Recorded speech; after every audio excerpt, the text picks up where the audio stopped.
here. So before we go ahead and get started, I just want to let you know that I'm MNG. You see my co-host over here, Jeff, no trace, no chaser, no trace.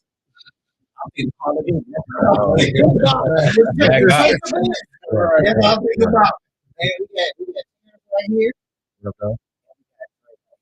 Now, before we go ahead and move into this conversation, I want you to go ahead and like, subscribe. We should go on YouTube, like, subscribe. And we have videos dropping on Mondays. We also got we doing live twice a month. We're doing it every other Friday. So not next Friday, we're gonna see a lot. Friday after next, we're gonna see a lot. So the topic today is Black Father inclusivity and its importance. Okay, so we all know that it's important for Black fathers to be kids. We know it's important for Black fathers to be in a household if they can be in the house. We see in social media that there are times where the Black father, the Black father can't get access to their kid unless they do extraneous things to get into their kids' lives. Okay, so no, and we're here to talk about that. We're here to display the fathers that are not in the social media. We're here to display the fathers that are not commended in social media because we're so bombarded by all the negativity that's there. We kind of lose sight of the good ones that are doing the things that they're supposed to do. Okay, so I'm gonna go ahead and I'm gonna drop some questions on y'all, and make sure you stay tuned in because the calling line is gonna come. So when we drop that number in the calling line, make sure you go ahead and chime in. So Terrence, Dre, Jeff, no chaser. I want to throw some stats at y'all really quick, okay? Okay. Now last year I went to this seminar and it was for Black leadership. And in that seminar, it basically was talking about Black father inclusivity and what it means to be in the household and how it changed the dynamics of having that father there. Okay. Now, one of the things that came out, and this is going to be part of the Black Father Inclusivity series that we have that's going to happen in February for Black History Month.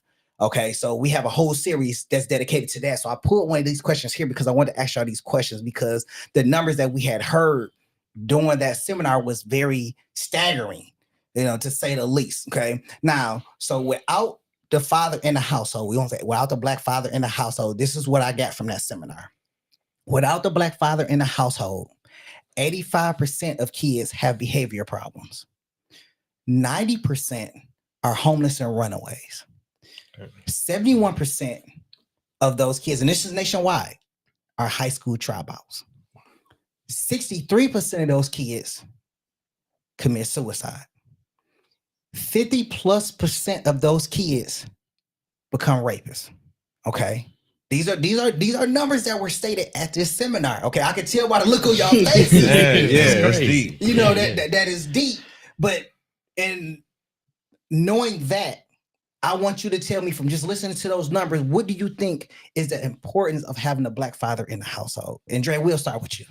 I think it's major. At the end of the day, being in the household, man, you got to be able to stand up. You got to be able to realize that that's your creation. So at the end of the day, are you proud of yourself? Because at the end of the day, that's going to be a reflection of you, so it's very important. Definitely.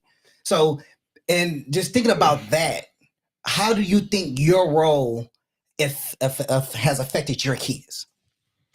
I see it every day. I spend a lot of time with my kids, and every single time they mimic me every single thing that I do. So it basically just kind of put another perspective. Like I have to be able to stand on everything that I do because these kids are going to imitate every single thing that I do. That's true. So it does kind of make me do like another self-evaluation check. Like, hey, am I proud of what I'm doing day by day?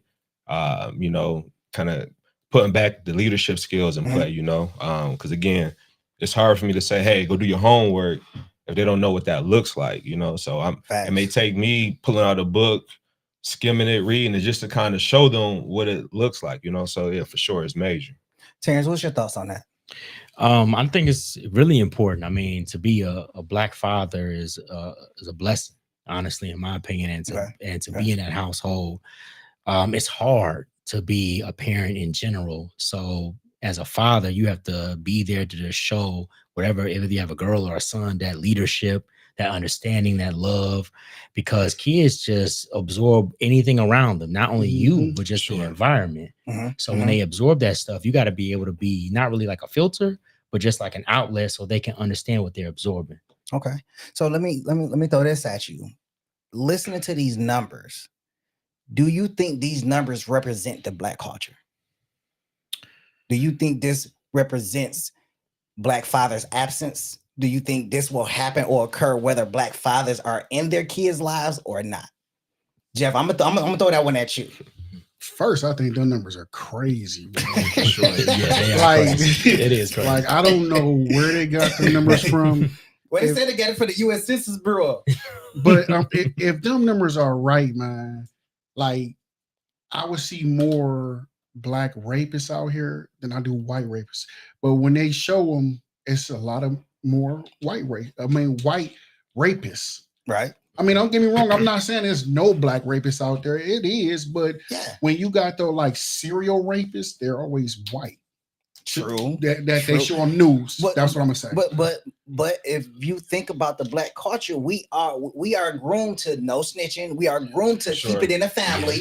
So when you say that, just because you don't see it on the news, that's true. Doesn't mean that it's not happening. So are you saying when they say rapists, are you saying are they raping inside the family or are they raping outside just random females? Now, if you say raping inside the family, I could totally see that because, like you said, push this under the rug. This whatever happens in this house stays in this house. Right. I can see that. But how would they have them numbers then? You see what I'm saying? Well, it could come from it could come from looking at criminal cases because it's still rape, but those criminal cases are definitely biased. And the reason why I say that is because of the Romeo Juliet law. Okay, if you don't know what the Romeo Juliet law is basically if you're in high school and you're a senior and you date a freshman, that even though it's consensual, you can still catch, you can still catch a case, a criminal sexual conduct case, because that girl is legally underage. Yeah. So that is the Romeo, and they put that rule in there not for that situation, but they didn't clarify that enough so it wouldn't capture those young kids. So if you're 18 and you still in high school and you see a little senior coming in, you used to like popping off seniors, and their parents catch it. Right. They're like, oh, well, we're going to press charges because she 14, 15, she under the age of 16. I totally agree with that shit. If my daughter 14, 15, and I see 12th grader trying to stab her up, bro, man, it's gonna be a problem. So it's either save his life or save his life. I don't care what you say, but hold on, but you act like you wasn't in that same position though. When I was in high school, I never talked to no younger female. Never. You ain't talked to no woman in 11th grade. 11th grade. Never. I never. Okay, first of all, everybody in 12th grade ain't 17 to 18. That's true. Well, everybody in there ain't all 18. So you got some at 17, some at 18. Right, you got some at 17. But the girl, she's still 14, bro. 14, 17. That's a big gap. It's a big gap, bro. Yeah. 17 and 14 is a big gap. Yeah, because that's 3 years. So you. I'm not saying it's right. Hold on. No, I know you're not saying it's right, but you're just saying they still in the same like mind frame. Right. But my thing is this: I would let my 17-year-old go out downtown, watch the lights by herself or with her friends. Not by herself, but with her friends. Okay. I'm not letting my 14-year-old go downtown with 10 friends. Yeah, I agree with that. Because at 14 and 17, you're talking about experiences. You got 3 years of experiences that just change everything. I mean, age, you have immature people that are older, but still, that experience, you expect just a better judgment when you're out and about. And I get that. 14-year-old minds, bro, is not, they can be mentally somewhat mature. Not most of them. Right. But when they get out of your sight and they got free range and they with friends, so there's anything. So let me ask y'all that. So since we're talking about that, and Terrence, we're going to start with you. How do you know that your daughter is going to be in school and let's just call it what it is, she's going to be prey to the men that are there, 10th grade and up. Okay, because the ninth grade boys, they try not to get beat up. I don't even know they do freshman Fridays no more. They try not to get beat up. But how do you navigate, or how do you educate your child walking into high school, your daughter walking into high school and saying, you know what, as a young Black female, you know, you have to be more aware of what's happening going into the school. You got to be more aware of your surroundings, because men will prey on you. Man will try to take advantage of you. Man will try to rape you. So as a father to a Black daughter, you know, and not even just being in school, say she took the bus home, you know, on some occasions, you know, or she rode with her friends, or, you know, somebody got in her head and said, you know, I want you to go ahead and skip with me, you know, because, you know, I really like you, and she's in her emotion. Like, how do you educate your child against, you know, those forces that may try to come against her to get her to do something outside of what you already instilled in her? Well, I mean, you can't be there for every moment in your child's life, so they're going to fall down. So I think the best thing I can do is lay a good foundation of just experiences. Okay. And not only just when I'm teaching her how all men act. You may have a man who you don't like that'll do the world for you, and you got a man that you do like that won't give you the attention that you need unless you're doing something that's not really of your character. All right. So I think that just teaching her that, communicating that with her, and then giving her experiences, like maybe through daddy-daughter dances, taking her out to eat, taking her to dinner, just me and her spending time. Like, this is what a man's supposed to do. He's supposed to open your door. He sit down. He orders, you know, he helps order your food, and he, you know, things of that nature. Just really courting her to show that this is how you should be treated. Okay. Now, even with all that information in some of those experiences, that my daughter's still going to do what she wants to do, because she has to experience life herself. But hopefully what I've given her, she'll be able to navigate through the tough times. Okay. You're right. Yeah. So first and foremost, I'm so happy I don't have no girls. But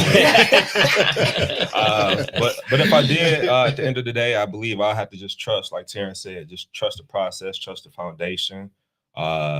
Overall, just make sure that I instill the basic necessities overall. So at the end of the day, kids 14, 19, 25, they're going to do what they want to do. That's why it's very important that, you know, you instill certain things while they're young. You be consistent, and you just be present. And then from there, I feel like, you know, that's going to speak for itself. That should speak for itself. I already know what Jeff's answer is. I feel so sorry for y'all too. I don't have a daughter. Okay. But, you know, coming from my perspective of having a boy, okay, and Andrew, I guess you can kind of rap with this because you said you ain't got no girls. So you got 2 boys. Hey, okay. Ain't nothing wrong with having a girl, though. No, it ain't nothing wrong with having a girl. So, I know how I was in high school, and I ain't gonna lie to you. Like, I was a lazy man. I was a ladies' man when I was in high school. So I tried to, you know, push every line I think I could have on women or whatever, right? So I know my son kind of like that too. so I'm trying to, like, look, focus on school. You know, the women, they gonna be there, man. Like, don't worry about that. Like, and it's so hard because you're in class, you're trying to focus, and you know, you the ratio of women in the classroom to men is just crazy. Yeah. You know, and by the time you get to 12th grade, you like, she didn't look like that in 9th grade. and I've been there. And sometimes I was in 9th grade, I'm like, hey, you came from 8th grade? You like you've been here before. Keisha. But that's the good thing about having the father in the household too, though, because you provide that guidance. Yeah, provide that. Like he said, he can lay the foundation, you know, and make sure she knows. But like he said, she's going to fall, bump her head, or whatever. But at the same time, I think I'm gonna be there to catch her, bro. I'm trying to catch her every time. So it's funny you say that. Like, I think a lot of parents be like, you know, all the time, like, well, you ain't did nothing that I ain't did. I done did it all, done seen it all. But even if you done it all and seen it all, you're getting older. So you're gonna slip. That's true. You're gonna slip. And all it takes is one day to slip. One day, well, you could be on point. And one day you take an extra long nap, and your daughter, your son out here tear the club up. You know, they gotta, you know, the younger generation, they going through a lot of challenges that we didn't have growing up. You know, social media was challenges. Social media. Hold on. See, I got one for y'all since y'all want to talk about social media. Cyberbullying, man. You know what I'm saying? Cyberbullying ain't nothing, man. We went through the bullying. Hold on. This generation is a little, you know, soft. Cyberbullying is actually worse than actual bullying. Let me explain. I can see the look on your face. You ever see that little beehive, bro? Mess with Beyonce online if you want. right. You're done. Delete your Instagram page. So let me explain it. So I had a bully when I was younger. Okay. Matter of fact, he was a neighborhood bully. Could have called me, cuz I'd have handled that for you. Man, you know how long it would take me to get to a rotary phone?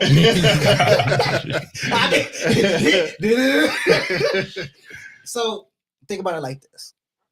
Your bully was in your neighborhood, or your bully was around the block, or your bully was at school, right?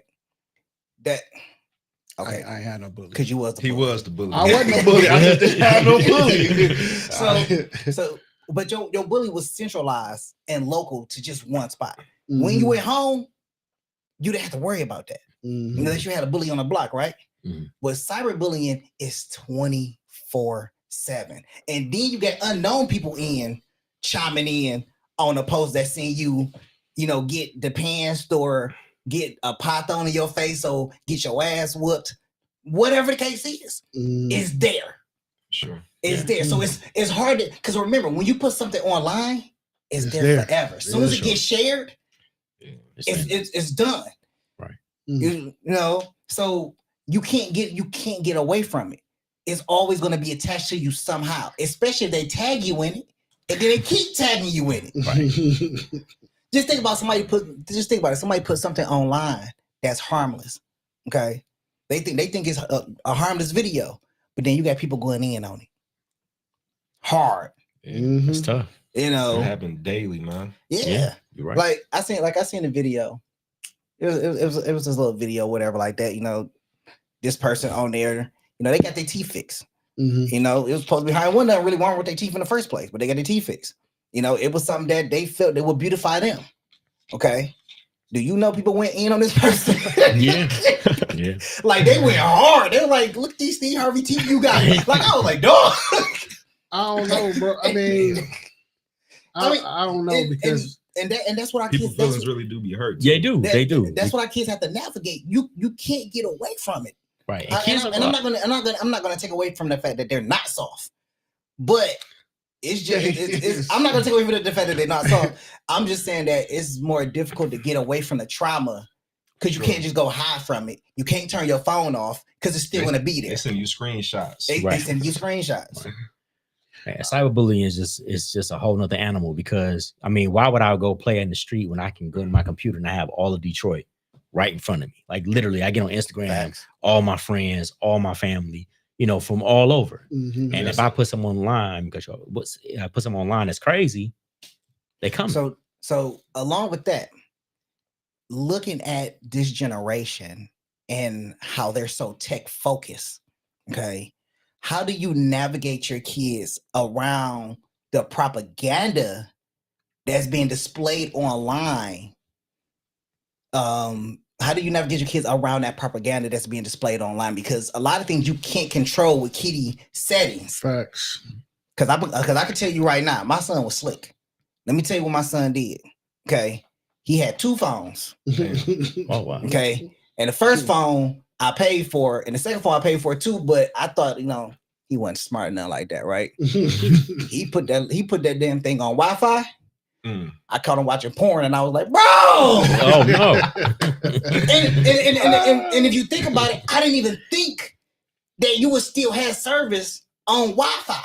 Mm-hmm. Finesse. You see what I'm saying? Yeah. So when you're looking at technology and where you came from with technology and where technology is now, and then you look at all of the social media sites that they're on and all the information that they're gathering, they're getting more information than you are because they all get all the downtime to navigate all that propaganda.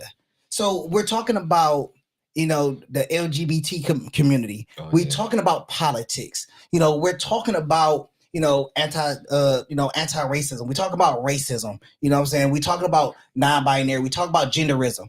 We talk about racism. We see the brutality. We see the the interracial colorism that happens. So just walk me through some of the conversation or some of the ideas on how you can just kind of navigate, those whims and woes that kids have to face today. I think you just have to be as present as you want that tablet or phone to be. So you can't let the tablet and phone raise your child, even though they're going to spend a lot of time on it. You just have to be, as a parent, just as present as that tablet or phone. Okay. So what I mean by that is, obviously, they're going to get questions. They may see things. Their friends may be like, "Oh, look, I found this porno. Da da da. What you all think?" And then at that moment in time, or those situations, as a parent, just show up and communicate and be there with your child to help them navigate through. Because if you leave them to their own imaginations or their friends' fairy tales about what they have or what they don't have, they'll run them up. Now, Terrence, I want to kind of jump back to a statement that you had made. You were saying that you have those dinners and you have those activities with your kids. In some cases, or if not all cases, do you believe that having that one-on-one time, does that allow them to confide in you with the horrors or the terrors that they deal with on an everyday basis when they go to school? Maybe and maybe not. It depends. I think that sometimes, certain parents have a certain, flair about them that allows a child to open up. Not every child is not. I don't expect both of my children to open up to me the same way on the same topic. Okay. So what I try to do is I try to just be genuine and transparent and allow them to flow. Okay. I just want to let them know that they're frustrated. I'm an outlet, but they may not feel comfortable to me as an outlet. They may go to my wife. They may go to somebody else. But if I hear more about it, I may throw my 2 cents in there to get them to talking. Okay. I just want them to understand that I'm more of an active listener than a talker. Okay. Trey? Yeah. So just like what Terrence said, you got to pay attention, then you got to respond accordingly, my kids, they're still pretty young. They're 3 and 7. So it's still trial and error. So for me, part of that is like, even with the video games, I let them play it. But whenever I'm seeing like a response, like if I say, "Hey, get off the game," and you damn near crying, and it's like, all right, let me go back and do a self-evaluation check, because there's no way I should be telling you this and you responding like that. So oh, my bad. No, you good. I couldn't hear you in the headset. Yeah. So again, just kind of doing the self-evalue check on myself. Like, hey, if you respond in a certain type of way that I don't agree with, then let's look at the root of, why you responding like that. Right. So have I been letting you play the game that much to where I'm pulling away? You respond. If so, I take responsibility. But we about to cut this game off and let's go for a walk real quick. So I want to highlight something essential that both you had talked about that y'all hit on, and one is emotional intelligence. Okay, and it's one of those things that you want to be able to. Emotional intelligence is still fairly new, and I read a book on emotional intelligence. It's basically being able to recognize somebody else's emotions, trying to put that emotion out of them.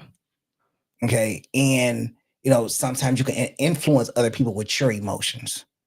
And being smart about it. And kids don't understand their emotions and their reactions, because to them, they're just reacting on what they're thinking. They're reacting on their emotion, but they don't know what it is. They don't know how to recognize it. So I can commend you and say, having those conversations to kind of weave through, tell me what you're feeling. Yes, you do want to throw something. Yes, you are angry.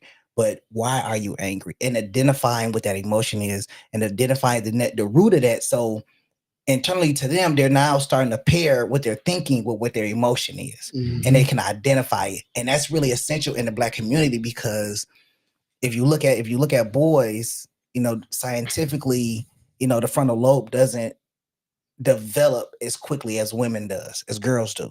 So they're still all the way up to 25. They're still just reacting, off emotion with no kind of connection for why they're doing it. I've been in that situation. I've reacted off emotion and created and caused some destruction. For sure. Because we all been there. We all reacted off of emotion because we wasn't able to connect why we were mad to the root of what the emotion actually is. You know, Jeff. Yeah, I understand that, but once again, that all leads back to you have to have a great foundation, because if I don't know how to show my emotions because my father wasn't there or somebody wasn't there, how can I give that tool to my child? Right. You know what I'm saying? So that's why so many kids out here that's emotionally challenged, because their parents don't know, their parents don't have the tool to give them, because their parents are emotionally challenged. Because we was raised, I don't know if y'all heard this, but oh, you a boy, get up, come on, you'll be all right, come on, just suck it up, you know. Right. Well, why you crying? Because my feelings is hurt. Why your feelings hurt, boy? He pop you in the chest. Come on, let's go. And you got to get up and roll with it, because that's either a father figure, B, a cousin that's older that you look up to. So it's like, all right, I guess this is how I'm supposed to react, you know. So you hear that 10, 15 years, you gonna have a different outlook, huh? Man, it's totally different. So when your feelings is hurt after hearing that, like you say, 10, 15 years, you say, okay, crunch this up, sit this down here, and I'm gonna stick my chest out. I'm mad. Hey man, what you talking about? I'll fuck you up. And then that's where all that come from. Yeah. But once again, father figures or fathers in the household have to be emotionally attached in order to give that tool to their child to say, hey, come talk to me when something is wrong, when your feelings is hurt. It's okay to cry, no problem. A lot of black people, that's not just fathers, that's mothers too, tell their kids it's not okay for you to cry. These women are raising their daughters to say, don't cry, just get even with them. You know what I'm saying? So yeah, facts. So if he hurt you, you hurt him worse. You hit him in the pockets. Why? Right. Why keep going doing this whole hurt circle? You know what I'm saying? I was looking at the internet, and this chick put her ex-boyfriend, all his information out, bank, credit card on social media. Yeah. You know what I'm saying? No, I mean like social security card. Yeah, social security card, all that, bro. She being charged for it, but who hurt? He is, man. That man is financially hurt now. But he can sue her, but how she gonna pay him? Because she about to go to jail. You see what I'm saying? Sure. So this if once again, if the parents are not emotionally stable to hand the right tools down instead of an empty toolbox and we just fishing in there, there's nothing the kids can do. The kids are already in a bad position. I mean, that's true. That's true. I can, this is a safe space, right? I mean, outside of people watching. This is safe space. It don't leave this room, right here. Outside of people watching, but I'm not even gonna lie to you. Like last year, I think I had like 3 or 4 cry sessions last year, just because life was getting hard and you were just running into that wall, and you start to realize that you can't keep punching at the wall expecting the wall to just break. And that's what I was facing with. I was facing those walls, and I was facing a level of vulnerability that I haven't experienced since I was a kid. You get so frustrated, so mad, and you want to take it on the world, but you can't, and all you can do is just break down. That part was years of stuff just built up though. Yeah. Sure. Yeah. And I'm safe in my masculinity to say that, I had those sessions where I had to break down and reevaluate where I came from emotionally and mentally and say, okay, it's okay that I'm feeling like this, but I also know I got to get back up and get back out there and go and get it. I can't let it hold me down. Right. But I got to go back out there and go out there and get it. And I think that's where when, they talk about, mental, the mentality of it, just your mental, as a black man, as a black father, to be 100% present with my son, to be 100% clear and honest with my son, and transparency, I have to have those sessions because I have to be able to relate that to him and say, it's okay to cry. For sure. It's okay to be frustrated. For sure. It doesn't mean you have to go out there and terrorize somebody or break something or, throw your computer around because, you can't get a hold on your emotions, but it's to embrace your emotions, understand where they come from, and then you kind of just navigate through there. And once you can recognize that, you become way more emotionally secure in yourself. Sure. I ain't never cried, but I understand what you're saying.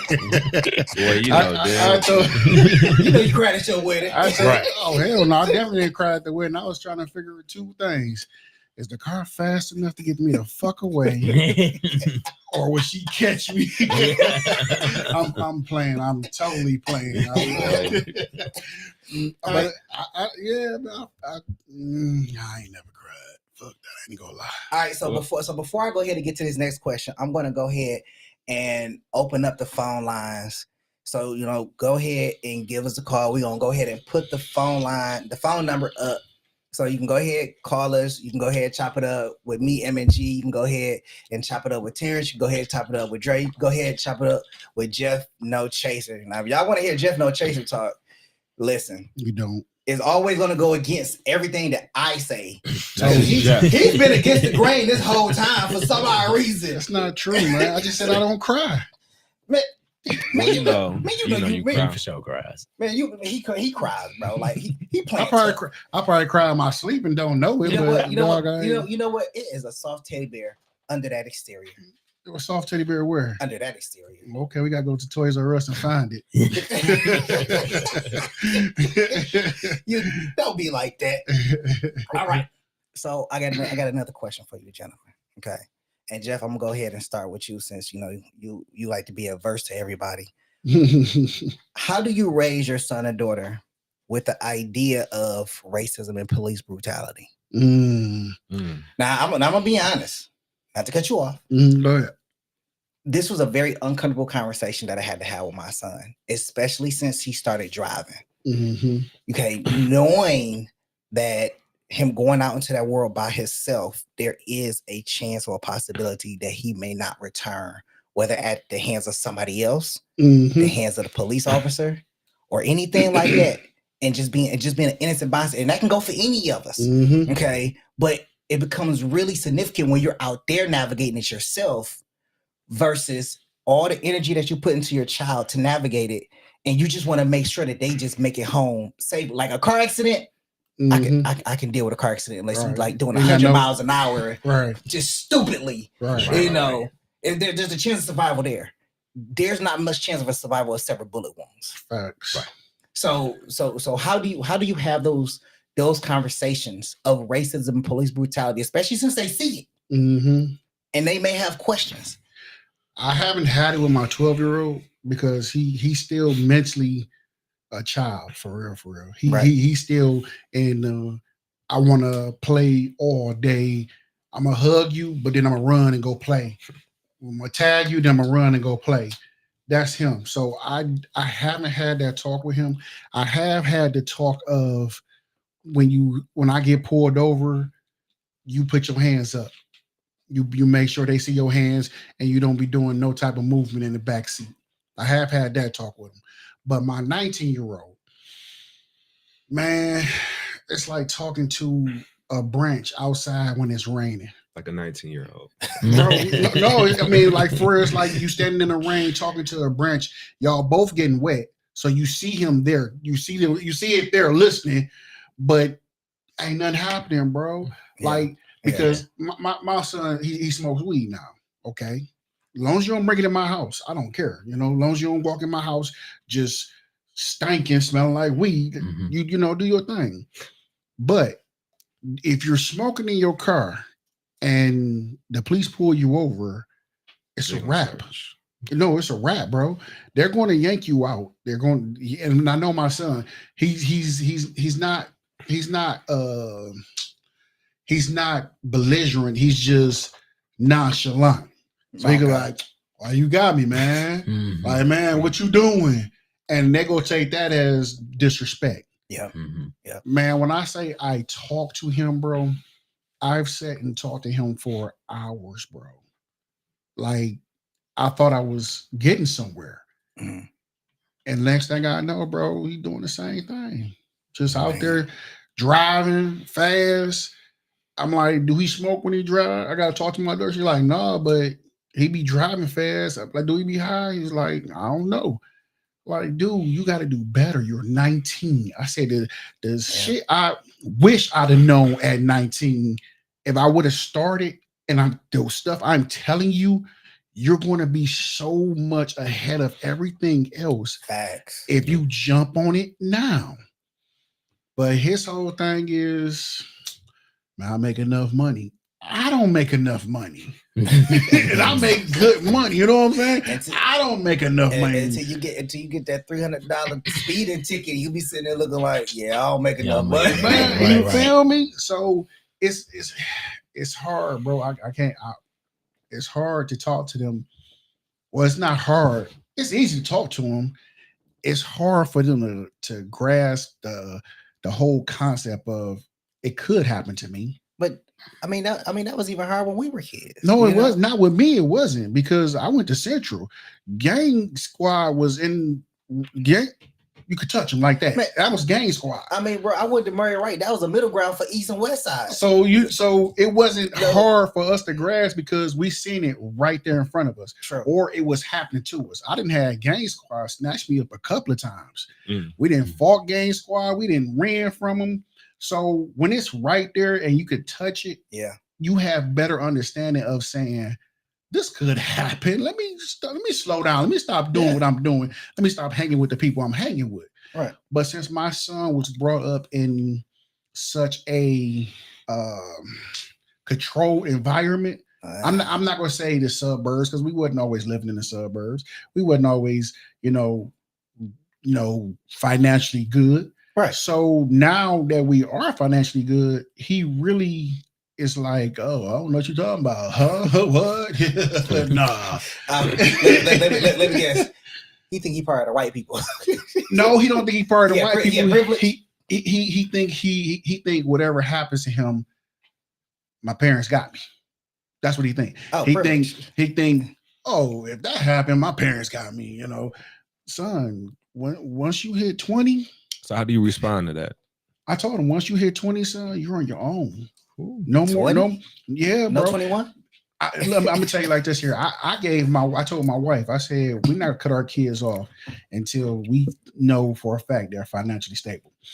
But when you have that child that won't listen, won't think, you have to show him that shit stinks. For sure. You know what I'm saying? Yeah. You can't let them walk around eating fucking lamb chops and and ribeye steaks and no champagne, no rice, no sauce, nah, none of that. And he got $2 in his pocket. No. You know what? See, I think I did my son a disservice. Okay, and I'm gonna tell you why. Nah, we lived in the suburbs. We used to live down in Southgate. We lived in Southgate for about like 9 years, right? So we was like down in the suburbs out there, because it don't be nothing happening out there. You don't see a police officer. You don't see too much of nothing happen. I mean, then black people start showing up, then I start seeing police officers. But so quick story.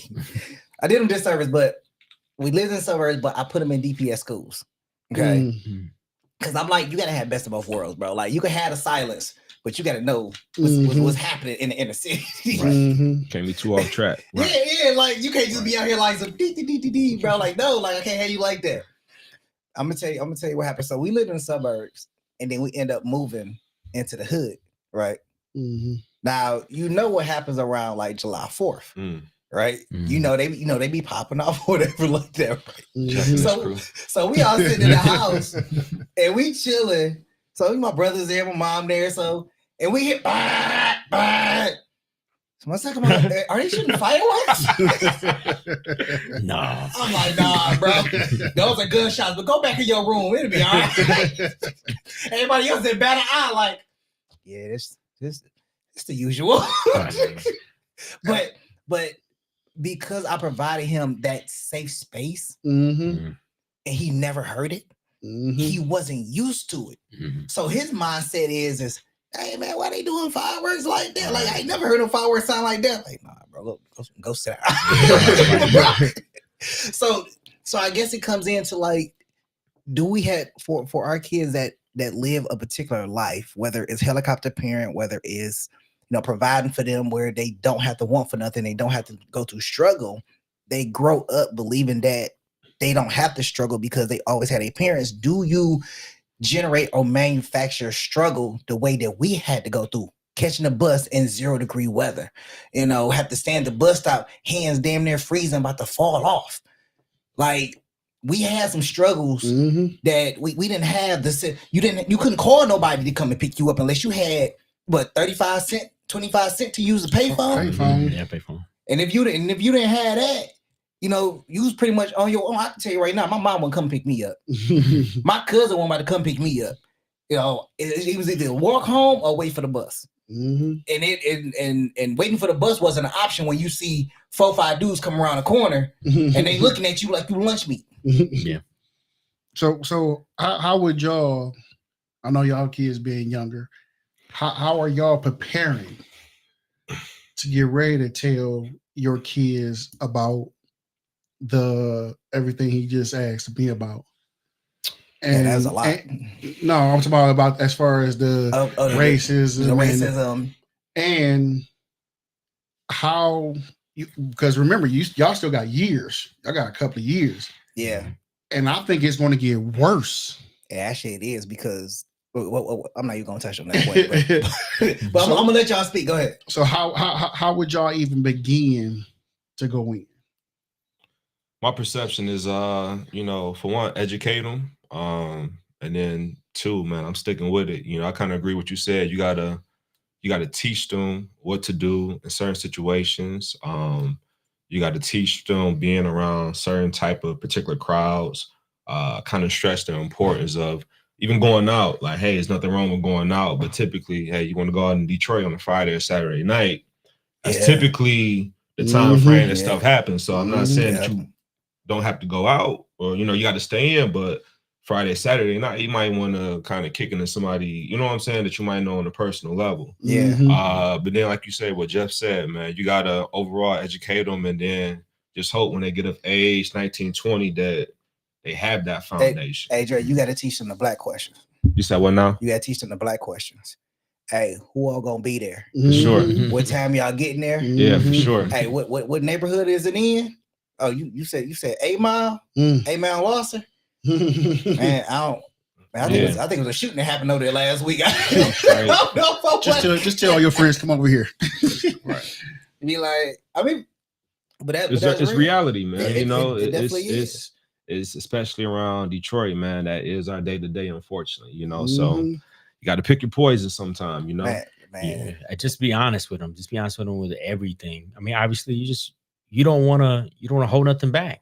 Like, obviously they got the internet, they got the stuff, or just show them like, hey, this is what happens. Sometimes people go out in these certain groups, certain people in Detroit. If you hang out with certain group of people, your friends, they might be your black friends or whatever, y'all can get popped off with around the wrong people. Yeah. Or you could be like, well, I'm just gonna hang with my white friends, and hey, you singled out. Something go left, and everybody looking at you, and the person that's the mass murderer is walking out the door.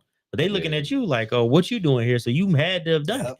So you just gotta be, use those real life examples because they've happened. They've already happened in real life. So I could just be like, all right, sit down. We're going to have a little story time. So just for the other fathers that are out there, and I really kind of want to hit on this racism, police brutality.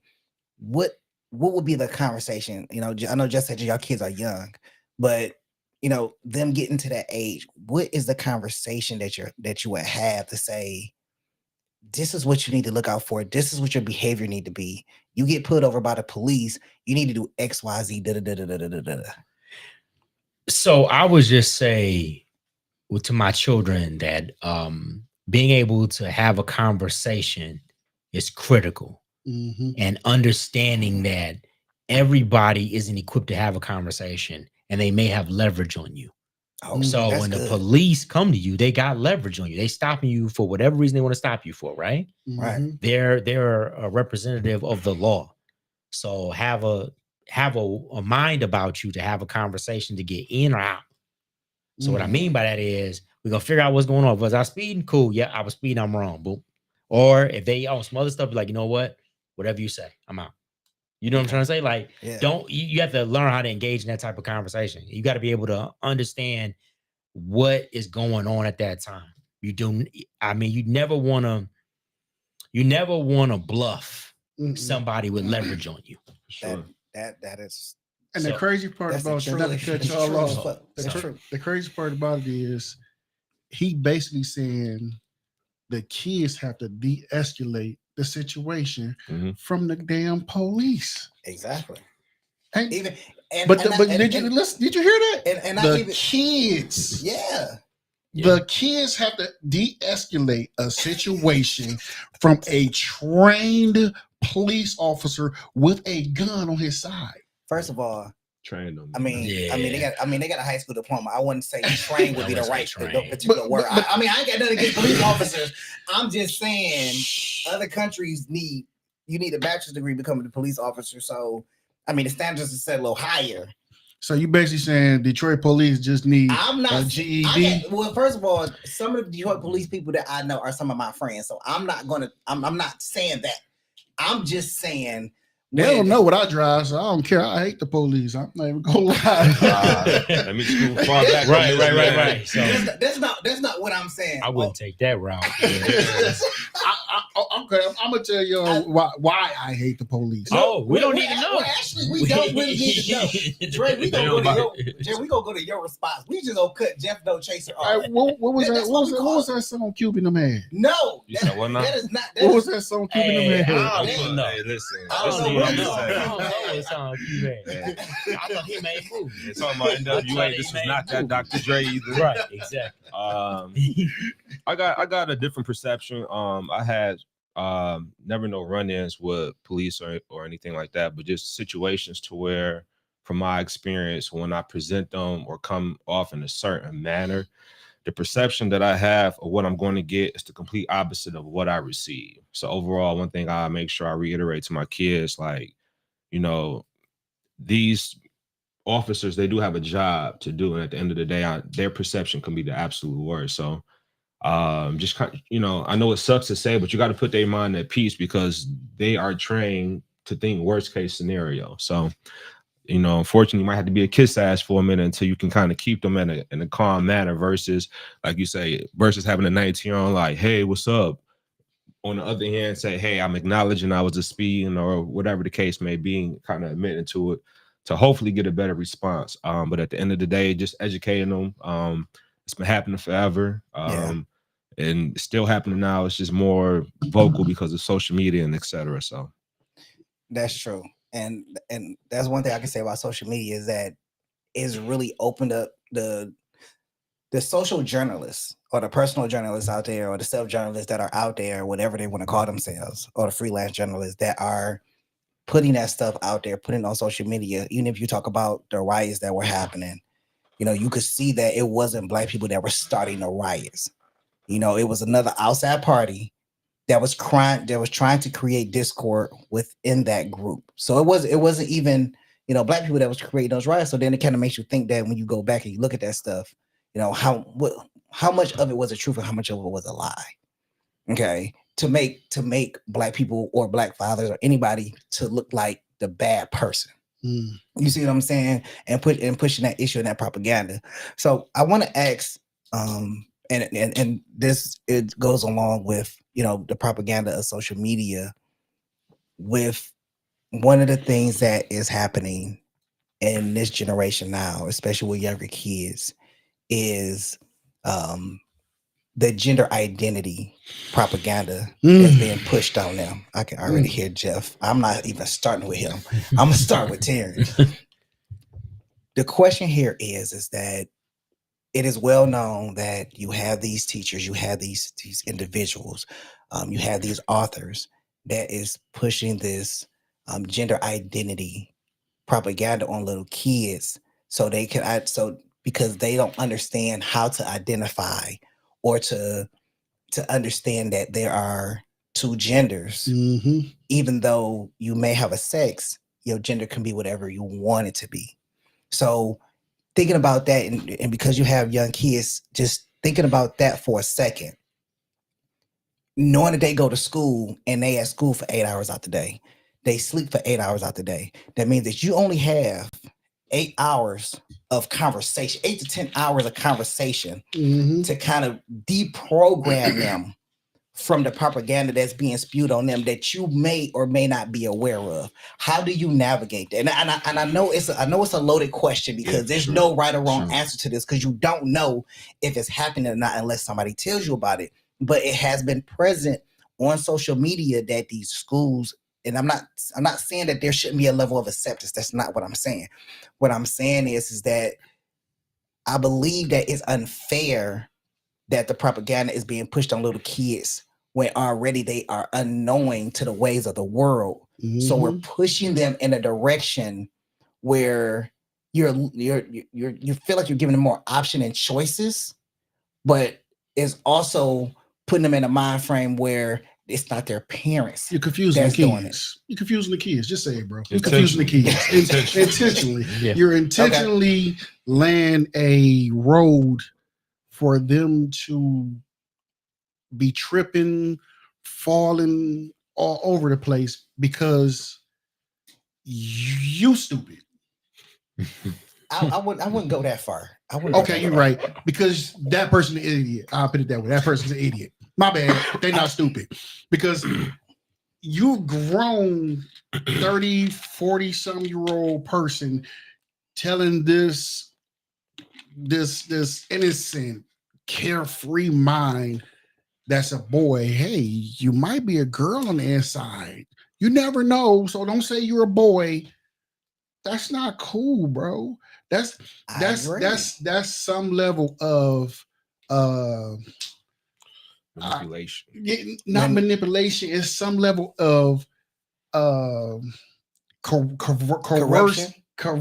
I can't even think of the fucking word now. It's basically, to me, it's like a predator trying to groom. Hey, we got a phone call coming in. Go ahead. Hello? Oh, look like we missed a call. But go ahead, Jeff. It's almost like a predator. If we missed you, go ahead and call back in, because it was ringing. We just didn't get you in time. Go ahead. Hello?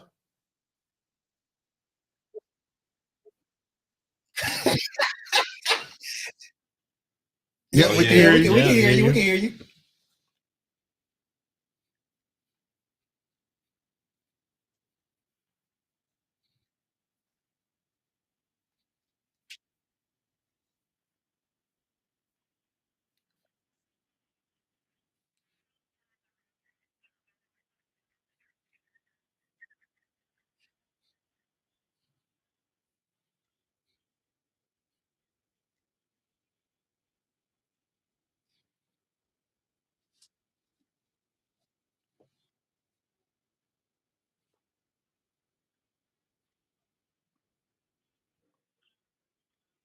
So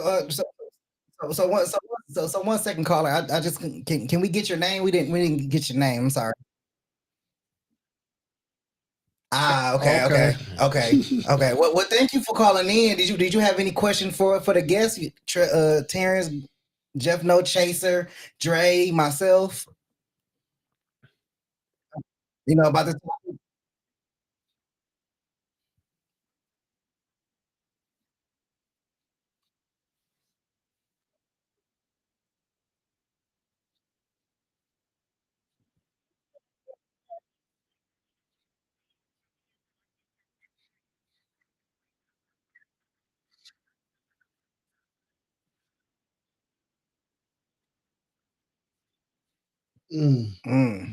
We'll start from that way.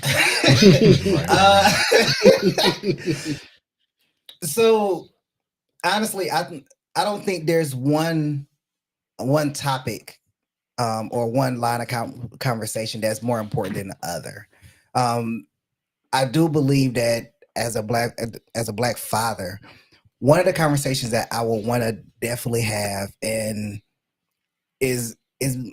I guess for my situation is different, but because my dad had me at 21 and I had my son at 21, I would want to have that sex conversation so we can kind of break down I wouldn't say a generational curse, but moving away from women first, education second, and doing education first, women second.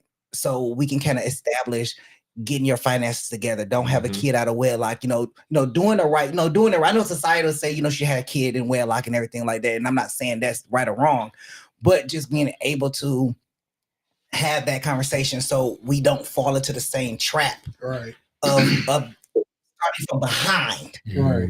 Okay, because we want to start from ahead. Because you have kids out here having sex at 14. You have kids out here having babies at 16. You have kids out here having babies at 18.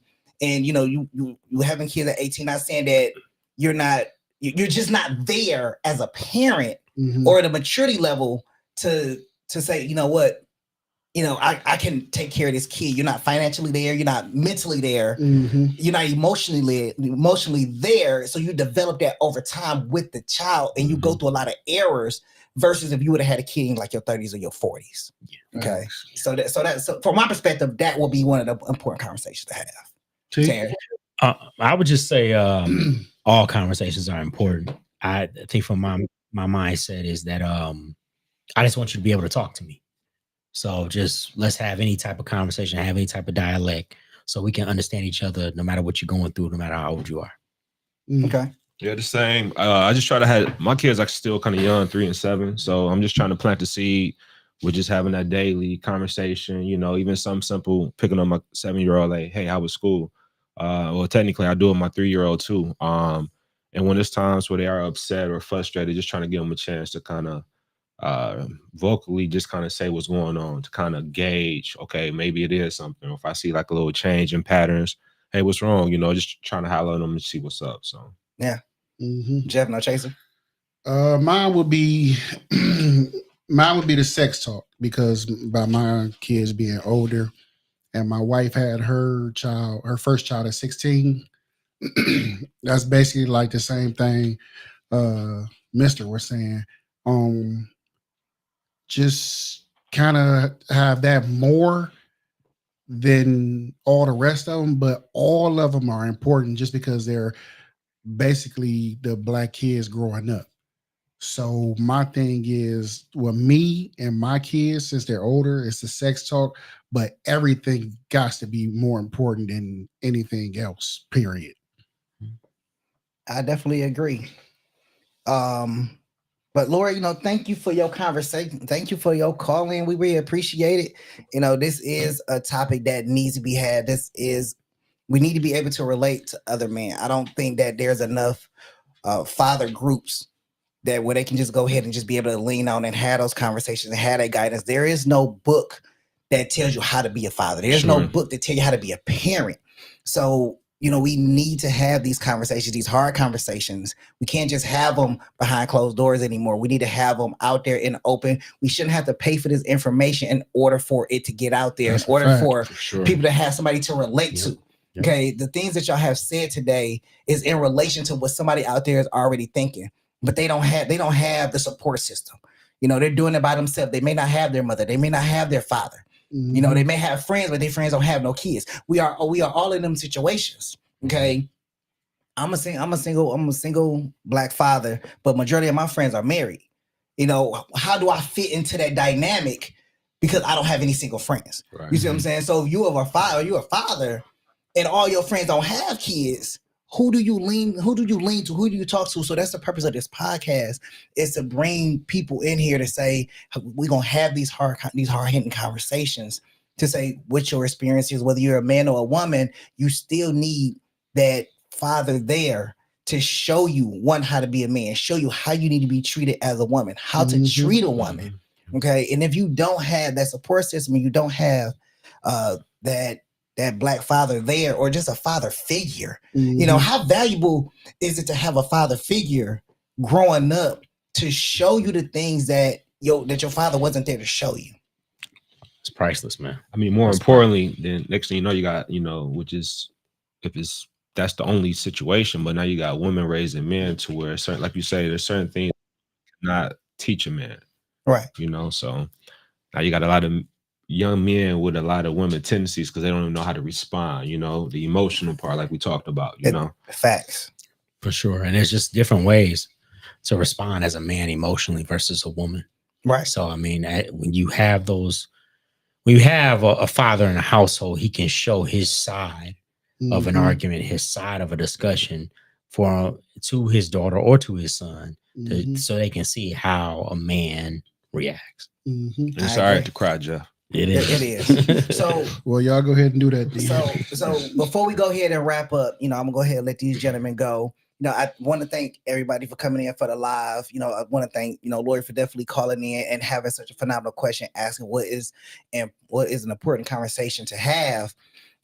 Definitely go ahead and hit that like button. Definitely go ahead and share this podcast. You can catch it on YouTube, or you already watching. If you're already watching it on YouTube, then go ahead and subscribe. We got more videos coming. We got another live that we're going to do this month.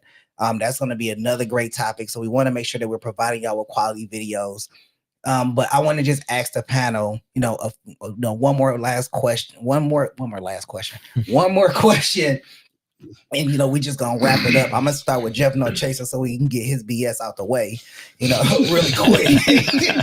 So we can get his BS really out the way really quick. If you look at everything that we covered, and the essentials of a black father, just in their kids' lives, do you think it's more beneficial for that father to be in the household or to be out of the household? And when we talk about out of the household, we talking about strictly on the weekends, part-time. Which one has a bigger impact? I think all of it has an impact. If the mother and the father is getting along, then of course he should be in that household. But if for some reason they're not getting along, of course I think they should separate and have their own space. Because when you're trying to stay together for the kids feel the tension. The kids hear the arguing that y'all whispering. They hear that shit. Yeah. And I think if the father's going to be in the household, I think he should be in the household, not, okay, I'm going to go sleep with her, come back home, knock my wife off. Oh, get off me, girl. Go ahead and play somewhere else. If you gonna be in, I'm being real. Yeah. I mean, you hit it. Yeah. So you got to be that father. Don't be that school father that come up there and be like, hey, that's my son. He getting all A's, get home and tell him, man, get going somewhere. Get on my nerves. You got to be a father. You got to be that guy, that emotional support. You got to be that. Oh boy, you did good. I don't care if the drawing terrible. You gotta geek him up so he can keep going. So once he get of age, that drawing could be your ticket out of this place. You know what I'm saying? Yeah. And I tell my kids all the time, I don't want you like me. I want you 10 times better than me. For sure. Because if you're 10 times better than me, I know for a fact I did something right. There you go. There you go, Dre. Simple, man. Regardless of the situation, I feel like you have to stay active. Weekend, part-time, I really have no idea what that it doesn't even sound. Yeah, it's just like, what is that? Weekend dad. You got to be active. That means, of course, you got to take care of responsibilities, which is work. But overall, if you're not at work, hey, taking care of kids, help with homework, school, drop off, pick up, doctor's appointments. I mean, it's no such thing as that's the mama role.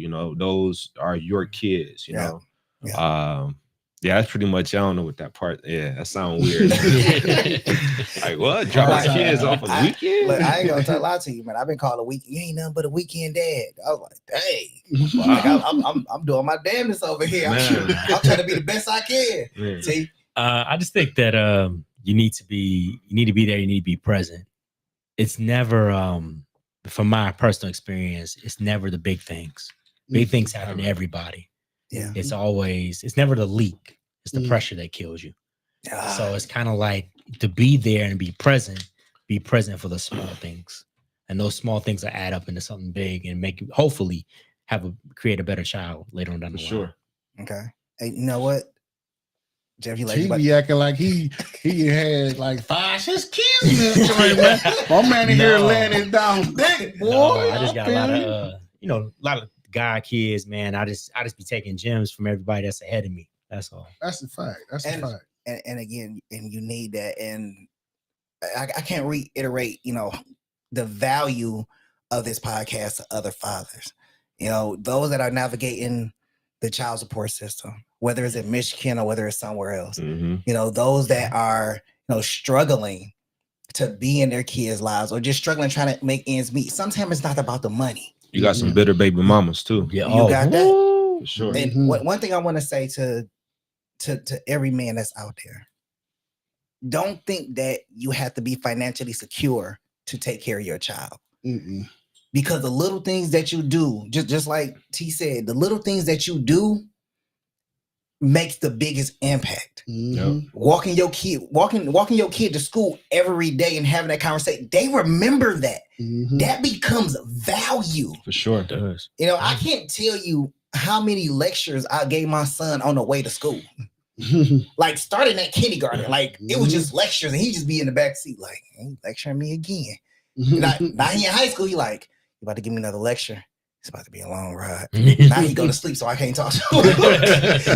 now he probably say the lecture better than you. All right, you repeat it right back. And he be throwing it back at me too. I be like, bro, like, where you hear that from? I remember this one time you had lectured me about it. I was like, dang, is that many lectures? Now it's like I ain't gotta say nothing. Like, as long as you know. Yeah, like that's the reward by doing the small things. It's not about the money, it's about the time that you spend. I learned 2 things is valuable to man: is time and money. Sure. And if you, Jeff, yeah. My bad, man. My mind went somewhere else when you said 2 things. I mean, my bad. Go ahead, do your thing. Time and money, right? Time and money. Time and money. Definitely time and money. Yep, money and time. Money and time. Yep. I want to thank our special guest. Don't mind Jeff No Chaser. I want to thank our special guest for coming on here. Thank you, Drake. Thank you, T, for coming out here, man. We look forward to having y'all back on the show, man. We gonna have more topics. Best believe it. No doubt.